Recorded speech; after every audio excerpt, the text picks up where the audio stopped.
This is such an unbelievably reckless kind of action that the West takes. There's lots of unpredictability, and we have so many flashpoints. We have so many irresponsible leaders in the United States. Pretty picture. It's quite a dangerous picture. Jeffrey Sachs's shocking warning is a siren blaring that a global crisis is about to hit the world. The UN needs its own adequate financing. I have recommended that taxes be put on international shipping, on international aviation. He's sounding the alarm that the systems meant to protect us are collapsing in real time. Ignore this at our own risk, because what's coming next could shake every nation on the planet. Those other countries have a lot of them. We can't defeat those countries, so the world's intrinsically multipolar in the sense, don't mess with another nuclear superpower, can really wreck your day. There's a dangerous formula brewing in our world right now. Unpredictability mixed with irresponsible leaders. Jeffrey Sachs says that's not just risky, it's a recipe for disaster. And he's right. We've entered an age where one careless move could drag the world into chaos. It's not hyperbole, it's history repeating itself. The chance that such a strike would have led to a nuclear exchange and ultimately to a full-scale nuclear war was extraordinarily high. During the Cuban Missile Crisis in 1962, the world came within a hair's breadth of nuclear war. And that was in an era where leaders, for all their flaws, at least grasped the stakes. Today, that sense of caution has evaporated. The United States has not taken any measures that would actually lead to an end of the war in Ukraine. What makes this moment even more terrifying is the casual way powerful leaders treat existential risks. They act as if the lessons of the past have been erased. They threaten, they bluff, they escalate, while the nuclear clock ticks louder. We have so many accidents waiting to happen. We have the US and UK, which is also an unbelievably irresponsible government. One of the clearest examples he gives is what's happening with the war in Ukraine. The United States and the United Kingdom, Sachs argues, have crossed a line that should terrify all of us. They are enabling Ukraine to launch missile strikes directly into Russian territory. You can't imagine a more clear provocation. When Ukraine pushes the button, everybody understands that it's U.S. weapon systems, U.S. intelligence, U.S. tracking, U.S. personnel. I put it on the U.S. side because I believe that this is a war fundamentally provoked by the United States. And let's be honest, when those buttons are pushed in Kyiv, everyone knows it's not just Ukraine at work. It's U.S. weapon systems, U.S. intelligence, U.S. tracking, and even U.S. personnel making those attacks possible. Ukraine is simply the finger on the trigger.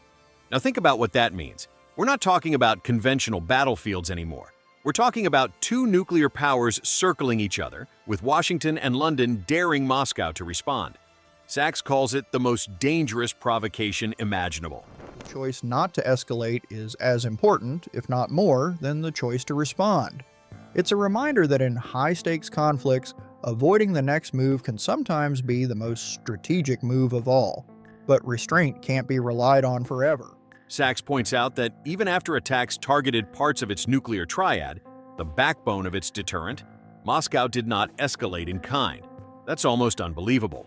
The patience is real, but patience doesn't last forever.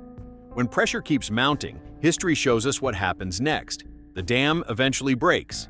History has shown us, from the Cuban Missile Crisis to the close calls during the Cold War, that one misstep, one miscommunication can push the world into irreversible disaster. And when it breaks in a conflict involving nuclear powers, there are no safe zones. Sachs's chilling warning is that one misstep, one miscommunication, could ignite a war that no one can control. It doesn't take an intentional decision to launch World War III. It could start with a radar error, a misunderstood strike, or a retaliatory move that spirals out of control. It's a war of NATO expansion. That is an effort that began in the 1990s, contrary to the promise that the United States had given to the Soviet Union and then to Russia that NATO would not move 1 inch eastward. But when the Soviet Union ended in 1991, the United States reneged on its promise. And what's missing in all of this, I have to say, is true diplomacy. True diplomacy is not that the United States dictates, you must have an unconditional ceasefire in 10 days. That's not diplomacy. This is why Sachs says the world desperately needs real diplomacy. And yet, diplomacy is exactly what's missing. What passes for diplomacy today, he argues, isn't negotiation at all. It's ultimatums. The U.S. demands unconditional ceasefires, but refuses to address the deeper issues that actually fuel the conflict. Since then, NATO has expanded eastward with the intention, explicit intention, of surrounding Russia, and for many in the American political elite, of defeating Russia or dividing Russia, or a term that's sometimes used in Washington, decolonizing Russia. Russia raises grievances like NATO's relentless expansion eastward or the US-backed coup in Ukraine back in 2014, but Washington won't even acknowledge those root causes. There's lots of unpredictability, and we have so many flashpoints. We have so many irresponsible leaders in the United States. Sachs's frustration is clear. Peace isn't some utopian dream that's impossible to achieve. It's entirely possible. But it requires leaders who are willing to actually try. And right now, that willingness is missing. Instead, we're stuck with leaders who posture for cameras, issue threats, and call it strategy. Meanwhile, the world edges closer to disaster, not because peace can't be built, but because it's never truly attempted. The reason for the UN is stronger than ever. The effectiveness of the UN is very low right now. Let's talk about something Jeffrey Sachs didn't just throw out casually. He said it with a mix of urgency and frustration. The UN, the so-called guardian of world peace, is weaker than it has ever been. And the timing couldn't be worse. Because while conflicts are exploding in Europe, the Middle East, and Africa, the very institution designed to step in and calm the fire is sitting on the sidelines, powerless. And understand that I work at and with and for the UN, and I say this with great sadness, that we need the UN more than ever, but it is not effective. And the reason it's not effective is the United States is in open war with the UN.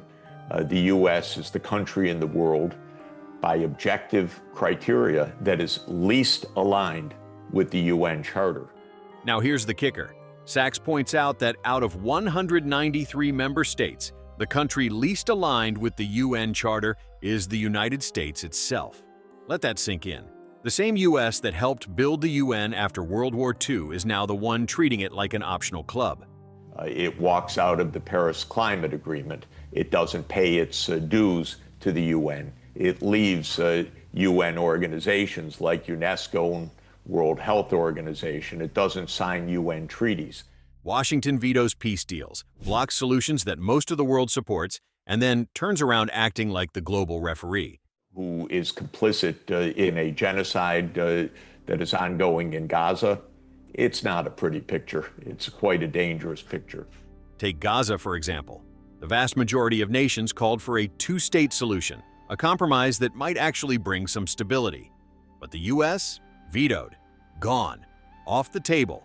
So the country that essentially invented the UN, because this was the brainchild of our greatest president, Franklin Roosevelt, is now in open battle with the UN. Open battle on every front. It uses its veto in the Security Council to stop war, to prevent the emergence of peace, for example.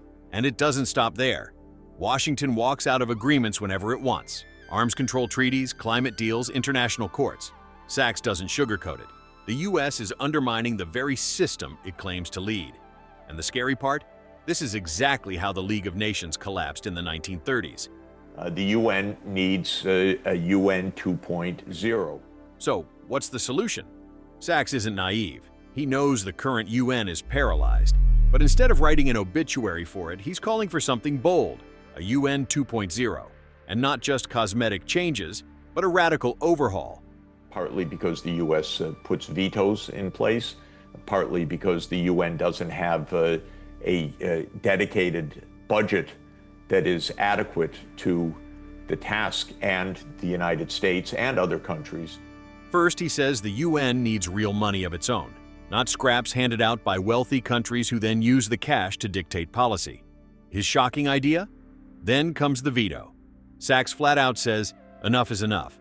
UN Security Council resolutions come and go without being enforced. Right now, a single country on the Security Council can kill the will of the global majority. The US, Russia, China, France, the UK, each one has that magic no button. And every time they press it, millions of lives hang in the balance. Sachs says either abolish it or radically reform it, because no single country should hold 8 billion people hostage. Its original purpose was to prevent another global catastrophe, to give nations a place to settle disputes without resorting to war. But when that system is undermined or ignored, it leaves a vacuum, one that powerful states will gladly fill on their own terms. And here's his boldest idea yet, a UN parliament. Not just diplomats in suits from each country, but a system with two chambers, one representing nations and the other representing population. That means the voice of 1.4 billion Indians or 1.4 billion Chinese wouldn't weigh the same as the population of Luxembourg. The United States clings to its self-declared hegemony or primacy at great risk to the whole world. And speaking of raw power, this brings us to another Sachs warning, the end of U.S. hegemony. For decades, Washington enjoyed what it called its unipolar moment. After the Soviet Union collapsed, the U.S. crowned itself the global leader. The Cold War's bipolar balance, U.S. versus USSR, was gone, and for a while, America stood alone at the top. The most basic point is that we have moved from a bipolar Cold War. But that moment is over. Sachs says it plainly. We now live in a multipolar world. Rising powers, China, India, Brazil, Russia, the African Union, are no longer content to take instructions from Washington. Lula of Brazil nailed it with one sentence. This is basic. It's what President Lula said recently, said, we don't need an emperor, referring to President Trump's demands. But here's where things get messy. Multipolarity sounds nice on paper, a more balanced world where no single country dominates.